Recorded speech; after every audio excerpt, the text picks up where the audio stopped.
ഏട്ടായി ഇപ്പൊ പോവാൻ തന്നെ തീരുമാനിച്ചാ? ഞാൻ പോകാൻ തീരുമാനിച്ചു. അതെന്താണ് ഏട്ടായി? ഇവിടെ ആരെങ്കിലും ഏട്ടായിനോട് മോശമായിട്ടെല്ലാം പറഞ്ഞാ? ഒന്നും പറഞ്ഞില്ല. അച്ഛനൊന്നും എന്തെങ്കിലും പറഞ്ഞോ? ഒന്നും പറഞ്ഞില്ലാന്ന്. എന്നെക്കാളും നല്ലോണം ഒരു മോന്റെ സ്ഥാനത്ത് നിന്ന് അവരെല്ലാ കാര്യങ്ങളും ചെയ്യണില്ലേ, പിന്നെന്താണ്? എനിക്ക് ഇവിടെ പറ്റണില്ല മാളോയി. ഇവിടെ നിന്റെ വീട്ടിൽ എനിക്ക് നിൽക്കുന്ന ശ്വാസം മുട്ടനാണ്. നിനക്കറിയോ, ഇന്നലെ രാത്രി ഞാൻ ഒരു തരി പോലും ഉറങ്ങിയിട്ടില്ല.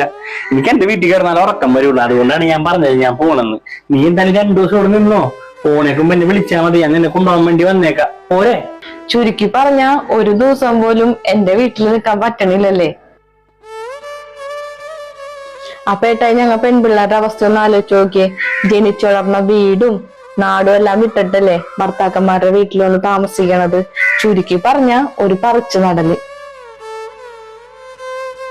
ഞങ്ങള് ഭർത്താക്കന്മാരുടെ വീട് സ്വന്തം വീട് പോലെയാണ് ഉണ്ടാക്കണത്.